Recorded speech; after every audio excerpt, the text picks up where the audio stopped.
Welcome to the Politics Guys. I'm Michael Baranowski, a political scientist at Northern Kentucky University.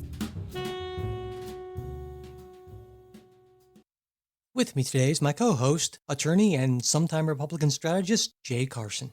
We start the show with the politics of Hurricane Harvey, which this week deluged Houston, the fourth largest city in the United States, and surrounding areas.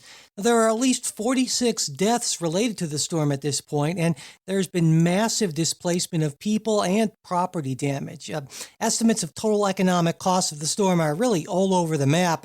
I've seen ranges anywhere from $40 billion to $190 billion. Now, of course, weather isn't inherently political, but there are definitely some important political aspects to discuss here. So, Jay, if it's okay with you, I thought we could start with the government's emergency response and then President Trump's personal response. And after that, maybe talk about flood insurance and some issues that have come up with immigrants actually fearing deportation if they went to shelters or attempted to receive any sort of storm aid. Sure, that sounds good. But I think we should also say, of course, obviously, our thoughts are with those affected, and this is a time when this can be a moment for national unity to support the folks affected, and we'd encourage our listeners, just as we always encourage you to support us.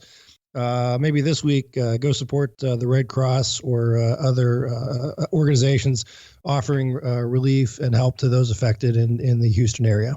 Absolutely. You know, Jay, I wanted to point out to everyone that before the show started, Jay, of course, is our resident conservative, and people tend to think of conservatives sometimes as cold-hearted, but Jay was the one who said, hey, we should say something and encourage people to do that.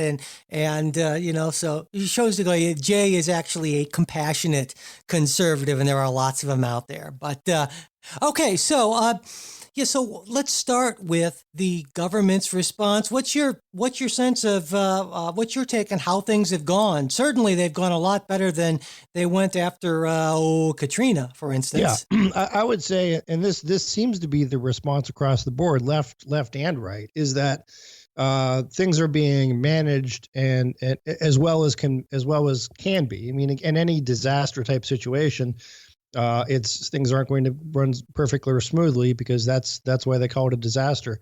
But in this case, it seems that the resources were ready and in place and are got in there as quickly as possible. So I think generally the response has been, both from the local level up to the federal level, and the coordination in between seemed to have worked a lot better than it did in Katrina. Some of those reasons may be actually, policy driven, legislative driven. There was legislation in the wake of Katrina that allowed sort of the federal government to become involved earlier, as before there had to be sort of a request made and a process made before FEMA could actually get going. And that seems to be helpful. But I think also it just might be a learning curve of having seen what happened in Katrina with failure of coordination and expecting stuff to get worse, not better. I think has been that's been a positive learning experience, and the number of deaths and displacements and just the other the additional problems that we saw in Katrina we're not seeing in Houston. Yeah, so I think that's important to point out because we so often focus on failures of government, and gosh knows there's plenty of stuff to focus on there. But this is an example of where government has actually learned from the past, and response has gotten better. And when government does things like this, we should say, hey, this is a important critical function of government, and it looks like that FEMA and associated groups are really doing a heck of a job, and I'm happy to be able to point that out. Yeah. And the other thing I would point out, and this is maybe where I might wade into trouble with some folks, there is also, I think there's just a difference in attitude, a difference in culture between a city like New Orleans and a city like Houston. In New Orleans, before Katrina, have been plagued with various types of inefficiencies, corruptions, and so forth. And when you brought to bear disaster, that really just exacerbated those problems.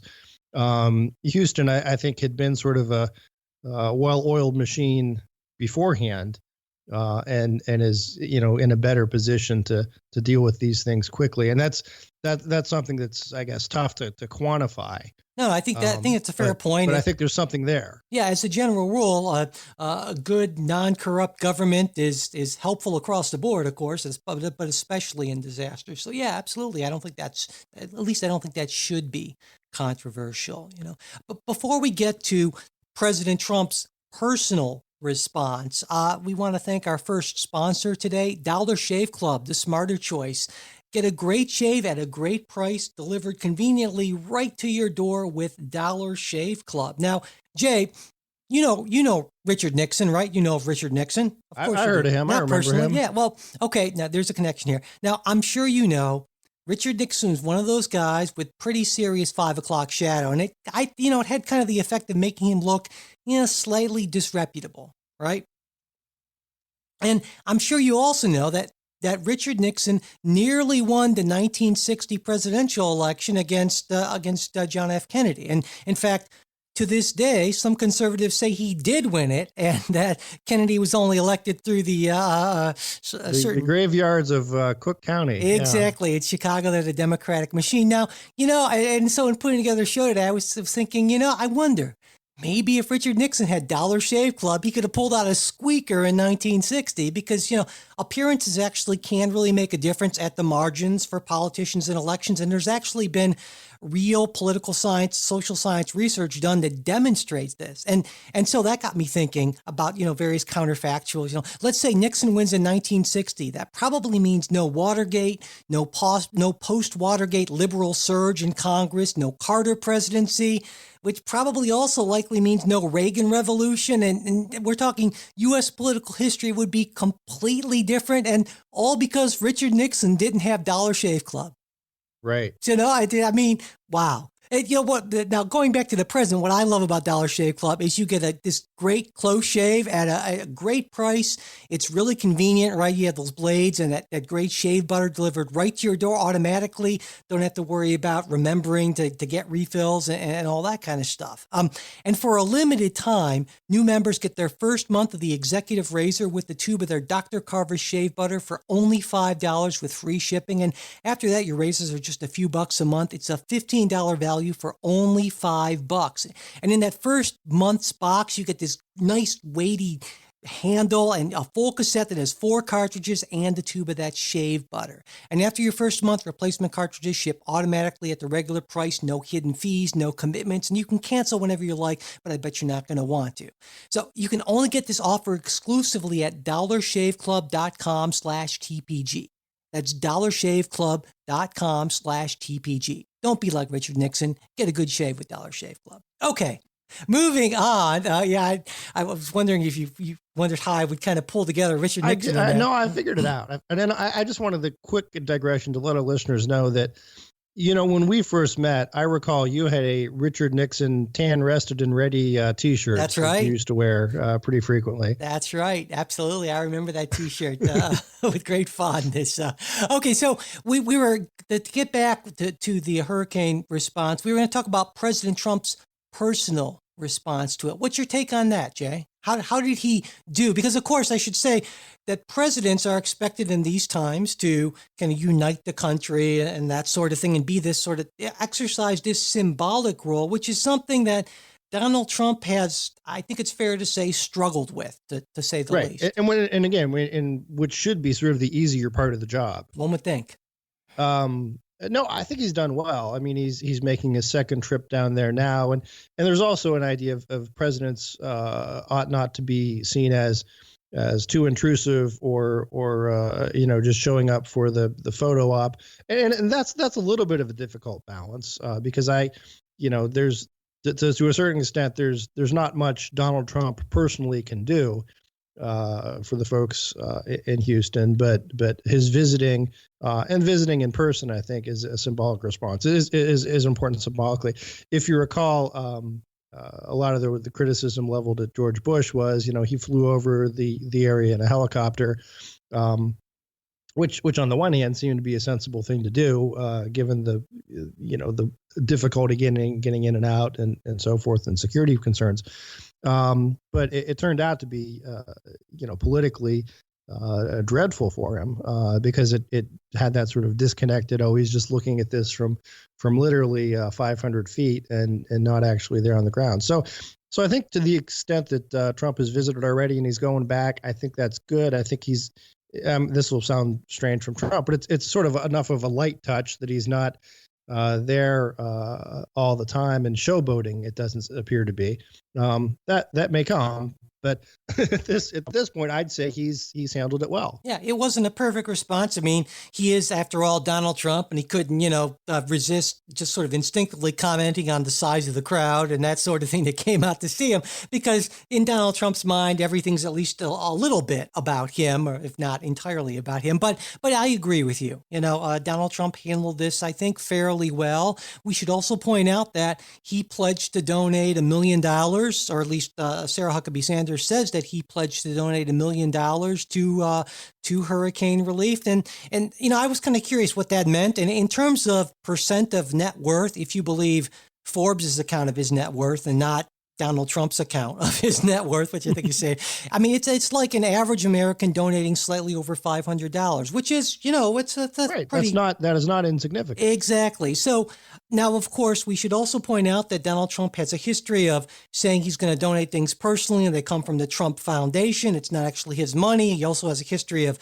saying he's going to donate money and not actually donating it. I'm sure the media is going to be all over this, but let's take him at his word for right now. And, I think that is a reasonable, impressive, not impressive, but it's certainly a decent gesture. And so, good for Donald Trump.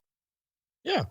Again, we'll give him the benefit of the doubt for the time being, and absolutely, and see how it plays out. Now, he also promised that there would be a relief package that would get through Congress that would be quick, and that would be great. And now, when I heard that, I thought, well, we'll see.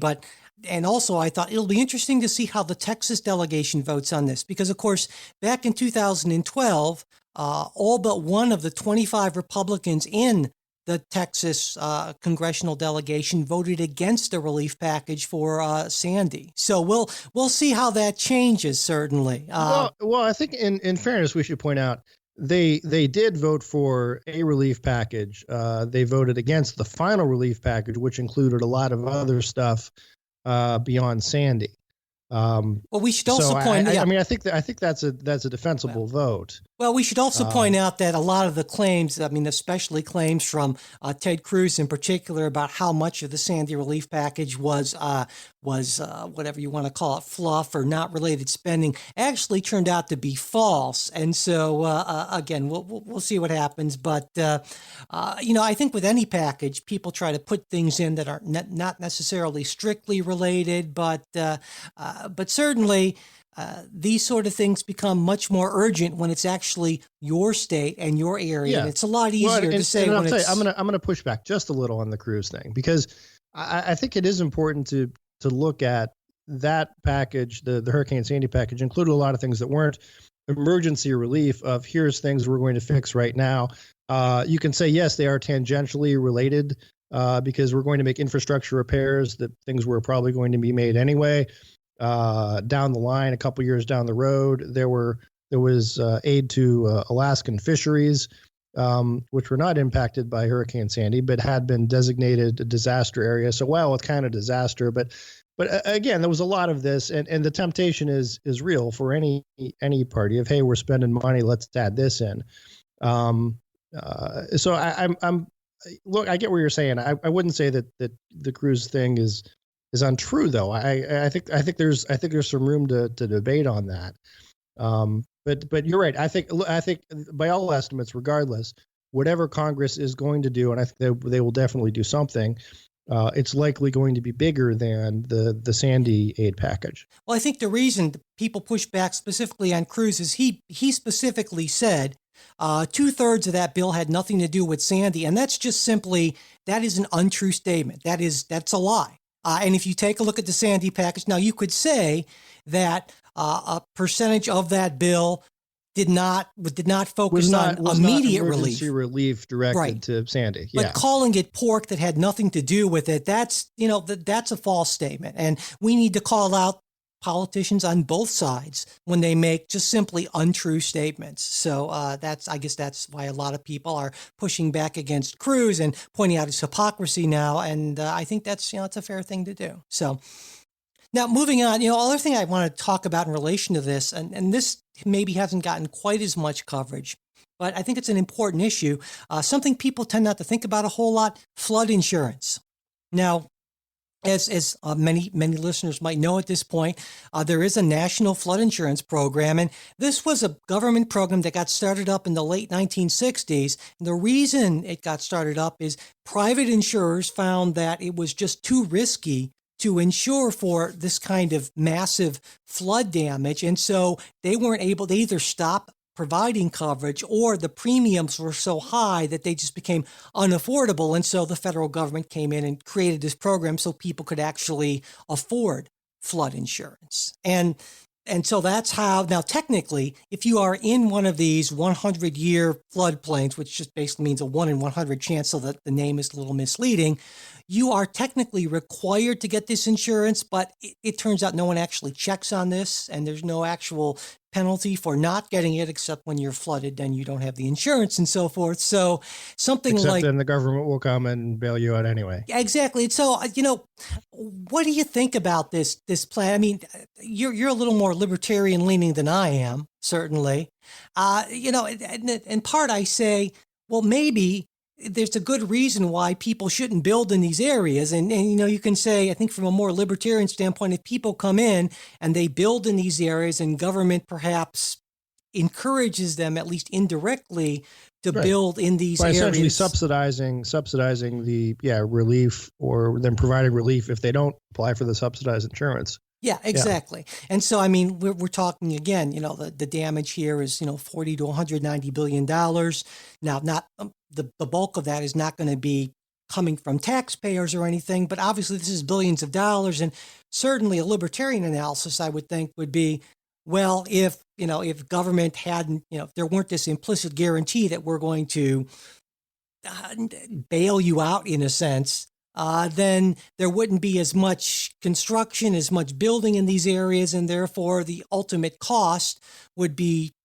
considerably lower. And in fact, there have been some analysis saying that, FEMA has actually spent more money, so much money on relief in some of these areas, that it would have been cheaper for them to just buy these structures outright and just be done with it, essentially. And so, I mean, that sounds a little.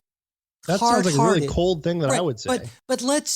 But let's consider this, because this is about the only time we're ever going to talk about this. Is the only time these sort of issues get any sort of focus, in politics. So, what do you think about that? Is that the sort of thing that seems like a reasonable idea to you, to kind of, because some people, of course, are saying, well, we need to just enhance these programs and make it easier for people to get flood relief and so forth. But it seems to me the libertarian response would be to say, no, we need to go in the other direction.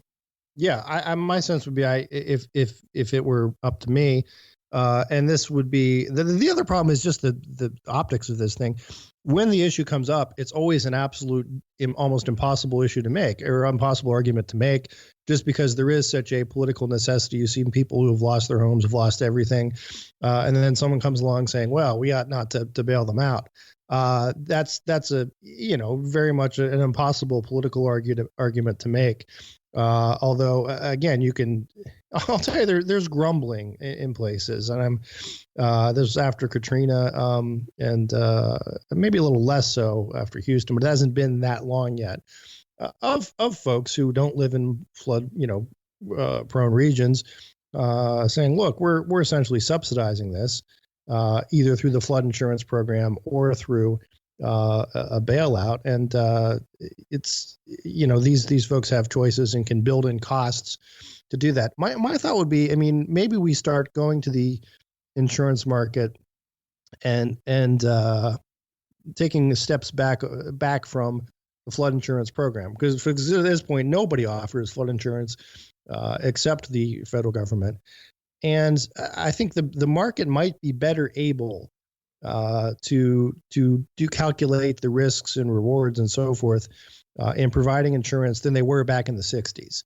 I think there's something to that. I think there's also something to the idea that in places like Houston, you do have a lot of big building, a lot of money that can afford private flood insurance, and look, the actuaries can figure out. You said the 100-year flood, the 1 in 100 chance. If you need to spread that out farther over other policyholders, sort of the 1 in 500, to do that, I think that still makes probably more economic sense than having a federal program that one, most people don't sign up for, even though you see commercials for it all the time. And then two, it turns out to be kind of pointless anyway, because the government will come in and bail out afterwards. Yeah. Well, I see your point, though. I think that I'm a little less optimistic about the ability to predict this stuff, especially given given how our climate or given how weather patterns seem to be a lot less predictable, especially severe weather. And now the extent to which various people are going to attribute that to climate change certainly will differ. I think there's a clear connection there. Other people may. Oh my goodness! Mike, there was we had been living through sort of a historic lull in hurricane and major storm activity, and this was sort of a regression to the mean of what we would typically expect. No, I'm just saying, in general, for severe. I'm talking about. I want to have you on the record saying that we can't really predict the weather down the road, but go ahead. No, I'm saying that we can't predict severe weather events. That's a different thing. Obviously, weather and climate are two different things, and of course, you know that, obviously. But of course. I get what. Except when it's bad weather.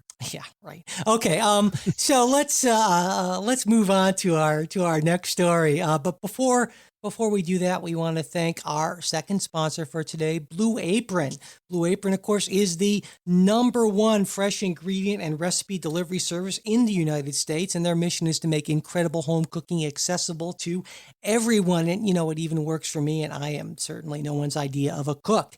And they do it all with super fresh, high quality ingredients. They partner with local farms, fisheries, and ranchers across the country, and they source ingredients to support a sustainable food system. That's really important to me, certainly. And now I know, Jay, you get Blue Apron meals, and I haven't asked you this yet, but I'm curious. So do you actually do some of the cooking, or as a conservative, do you perpetuate those traditional gender stereotypes and leave the cooking to your wife and girls?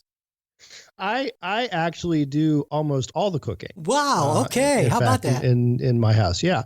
And the majority of the shopping, which is another reason I appreciate Blue Apron, is because so often shopping, it's you're sort of hurried, you're rushed. What ingredients do I need? What am I getting? Where am I getting it? And it adds to some frustration where you're ready to make something and realizing you've forgotten an ingredient. And with Blue Apron, obviously you don't have that because they give you all the ingredients. But no, I don't perpetuate those gender stereotypes. Well, I'm glad to hear that. Much as the left would like to push that upon me and other conservatives, I am happy to cook. That's good to hear it. And you get to cook some great meals with Blue Apron. And listen to some of their upcoming meals. Great stuff. Soy glazed pork and rice cake with bok choy and marinated green beans. Skillet vegetable chili with cornmeal and cheddar drop biscuits. And garlic butter shrimp and corn with green bean salad and roasted purple tomatoes. And it's a really great value too. All of this less than $10 per person per meal, delivered right to your door. And Blue Apron knows that you're busy, and so now they're offering this new thing, 30-minute meals. And these meals are made with the same flavor, the same farm fresh ingredients that you know and love, and they're ready in 30 minutes or less. Now check out this week's menu, and you can get your first 3 meals free with free shipping. All you have to do is go to blueapron.com/TPG. That's blueapron.com/TPG. Blue Apron, a better way to cook. Okay, so moving on, let's talk a little bit about President Trump's ban on transgender troops in the U.S. military. And we talked about that in last week's show. But since then, there have been a few significant developments. First, Secretary of Defense Mattis announced that he was commissioning a study on the effect of transgender troops and saying that no transgender troops would be discharged until the study is completed. Now, this has been reported at Which least. is sort of what everyone said should have been done in the first Well, place. yeah, exactly. We said that last week, Yeah. and in some parts of the media, this was reported as Mattis going against the president, which just isn't the case because, and I've got it. Am I defending the president? I guess a little bit here. This is a weird show for me, but he explicitly gave the Secretary of Defense wide latitude in determining how to deal with currently serving transgender troops. So, Jay, I'm guessing that based on what you said and what we said last week, that you think that that the Secretary of Defense is doing the right thing here.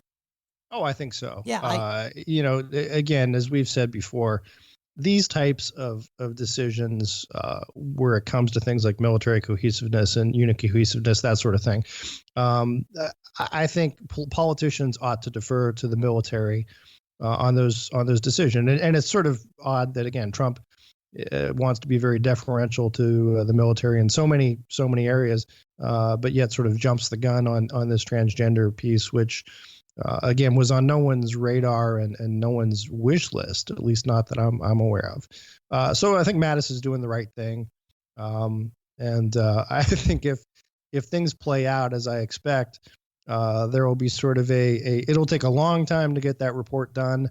And the results will be sort of inconclusive, and then they'll need to do another study or wait further until further action. So my sense is that Mattis is essentially saying, listen, if you're transgendered in the military right now, don't worry, stay put.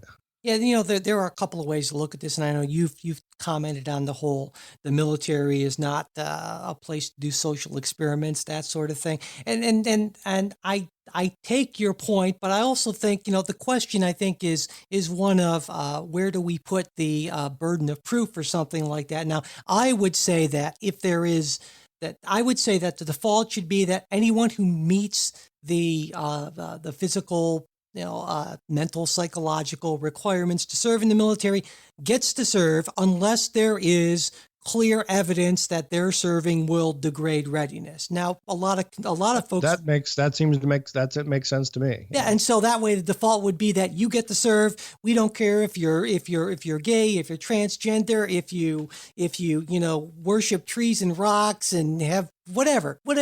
You get to serve unless there's right. Now, but there are some people, reason not to. Exactly. Some people would say it's the opposite, that if we're going to let people in, as some would put it, then we should make sure that there is no negative effect. Now, that's a lot harder thing to sort of demonstrate. And in part, I mean, clearly, I think there are just some groups that are uncomfortable with the LGBTQ community, and they don't want them integrated into various aspects of society. They don't want that sort of essentially approval, just like 50 or 60, 70 years ago, people felt that way about minorities in the military. And so there is certainly in some elements, there's an animus toward these groups that's driving this, I think. And I think that's why President Trump, who I do not think really has any issues actually with LGBTQ people based on his pre-presidential views and statements and so forth. I think he's playing a little bit the parts of his base here, as you pointed out, kind of jumping the gun on this, when in other aspects he's very deferential to the military. Well, I'm going to just ask you to weigh in on the personal question, because you were in the military, and again, I'd probably qualify that in those days you were sort of a different person than you are now. But what would your thoughts be as someone who is currently serving on a decision to either bring in transgendered people or keep them out?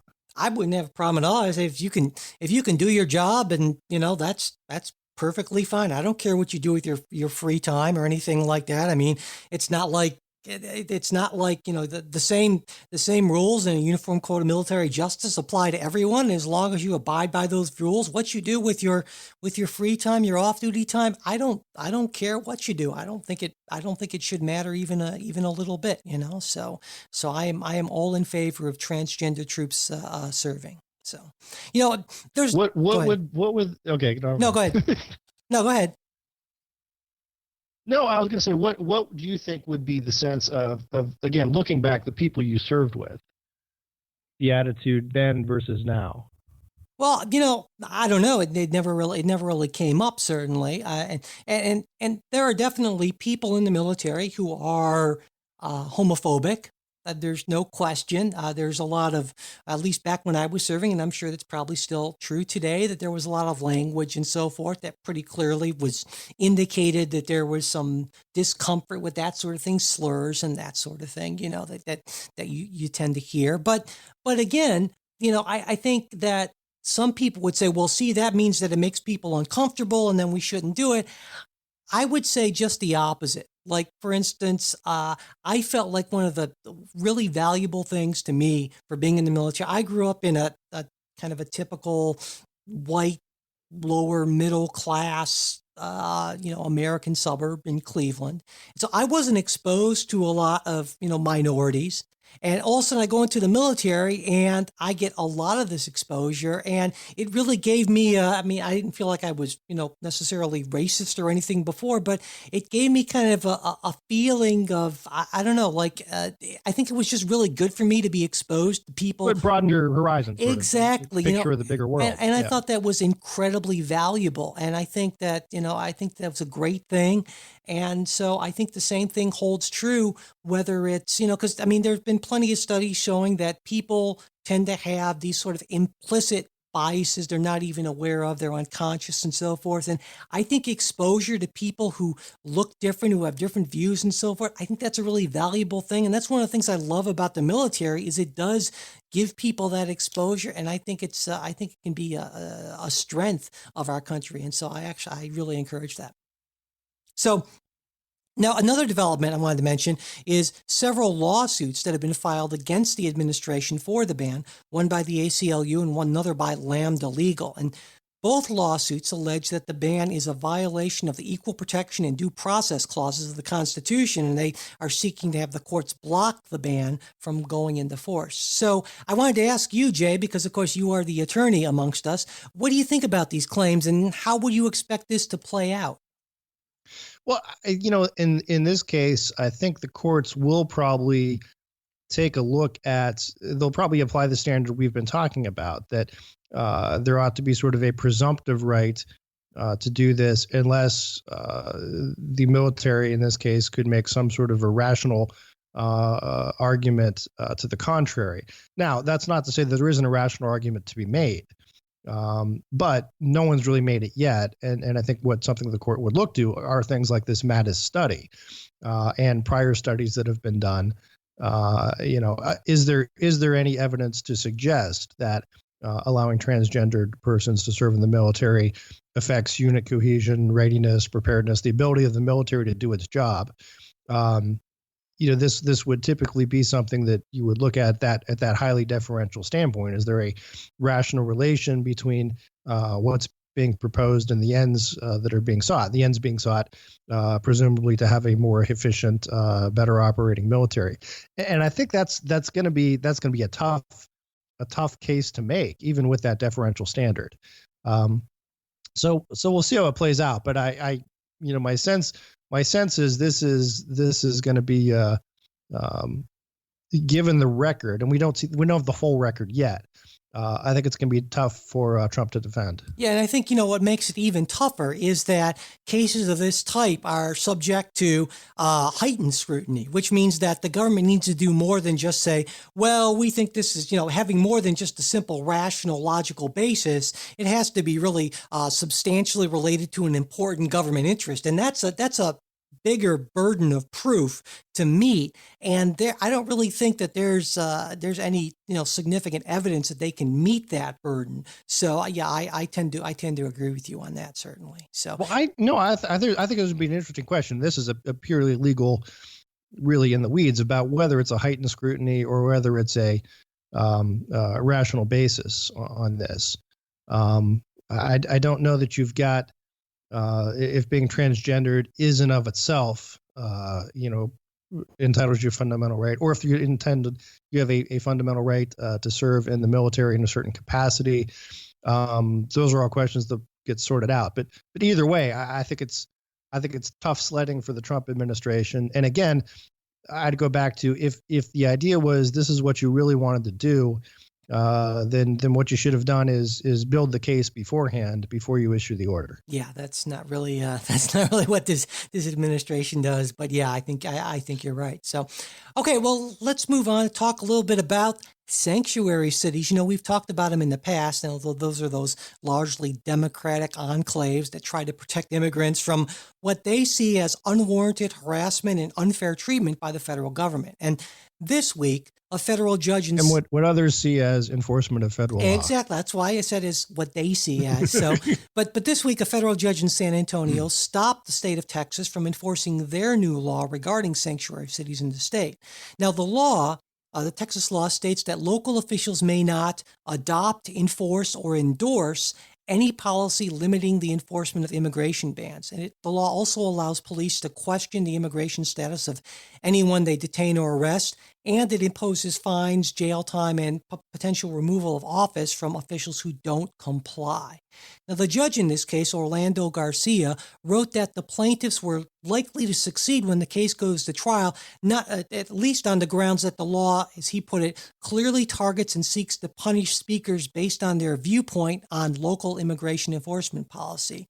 And he also had concerns that the law was unconstitutionally vague. So there are at least two grounds here. And Jay, what do you think about this? I guess, will this law stand, and should it stand?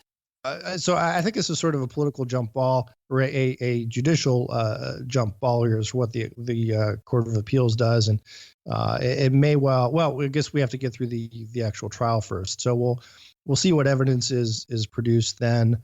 But my sense is the whole sanctuary city issue is something that's going to have a political resolution one day or another, and probably later rather than sooner. But I think it's sooner or later this country is going to have a reformed immigration policy, and I think it'll be dealt with in that.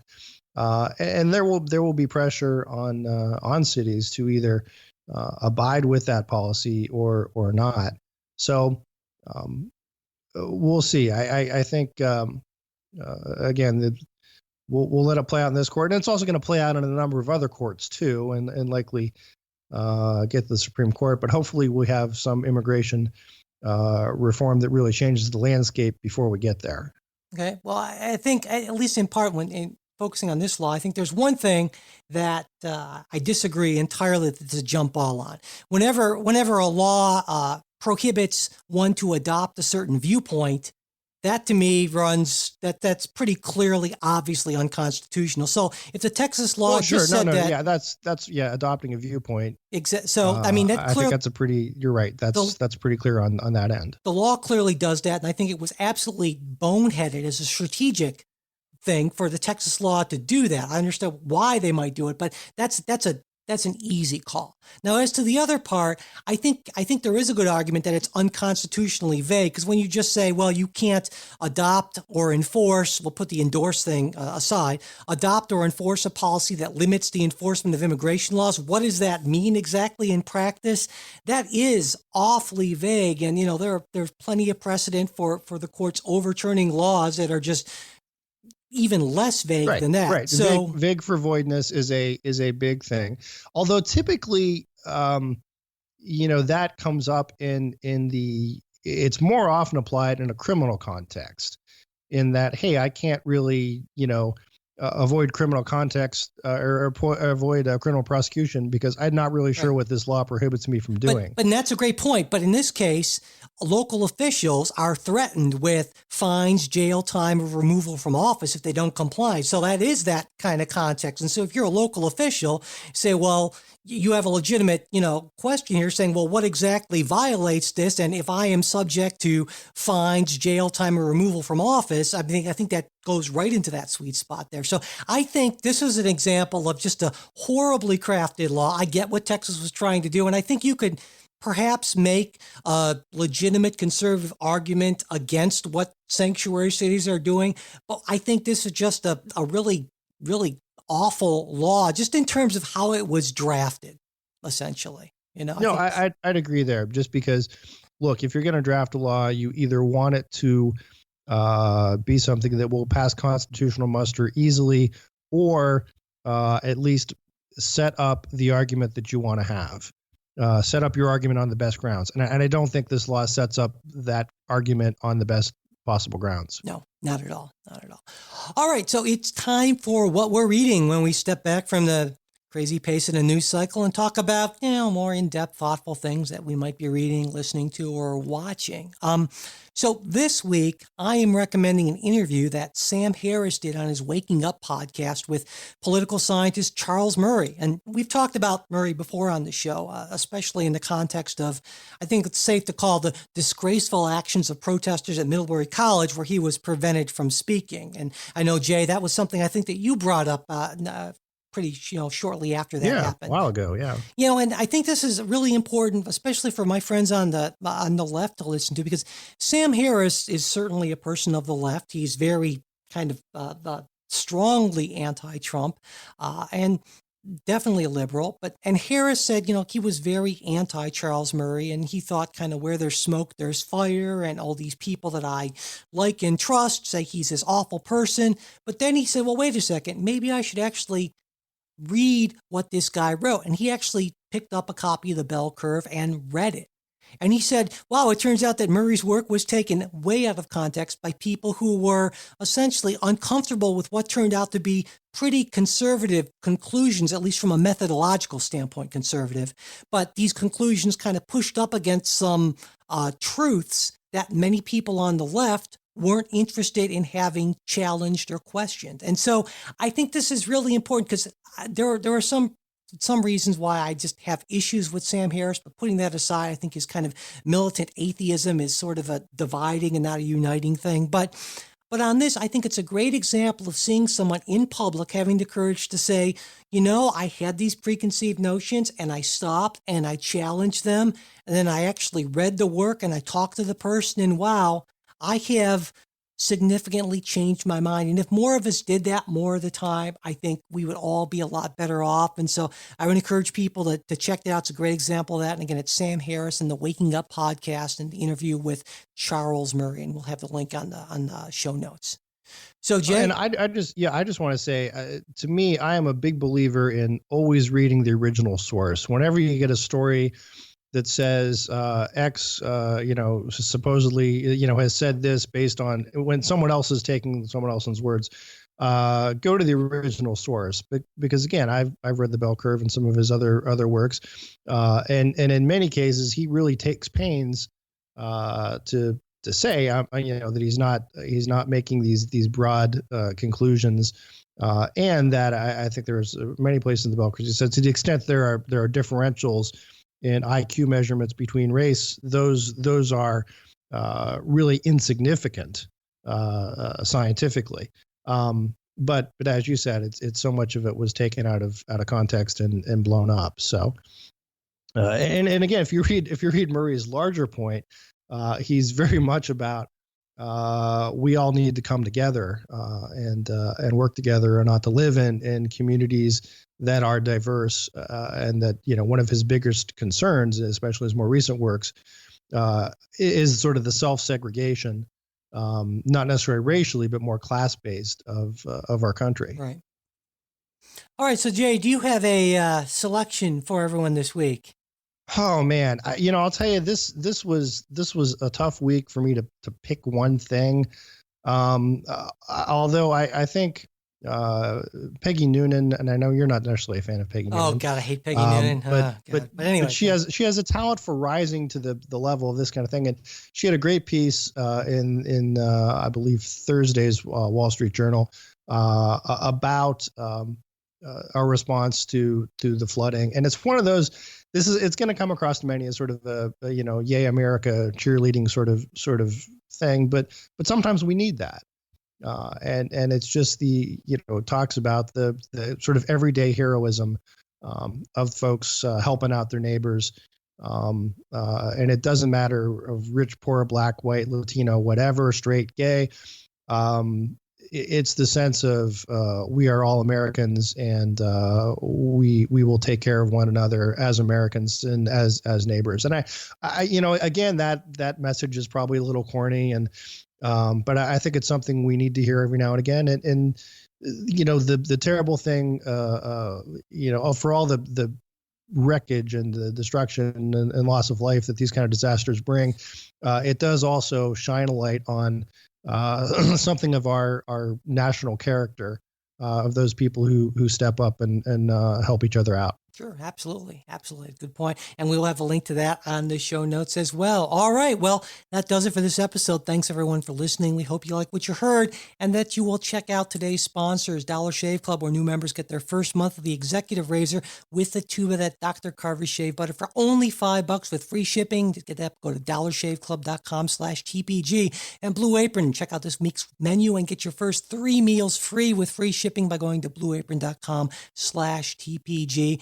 A listener support is a huge help to us. We really do appreciate it. If you're interested in joining our great group of Politics Guys supporters, you can go to politicsguys.com and click on the Patreon link. If you want to support the show without spending anything, we really appreciate if you could share this episode with your friends and followers and pass along our new show posts and tweets on Facebook and Twitter, and leaving reviews on ratings and iTunes also really helps.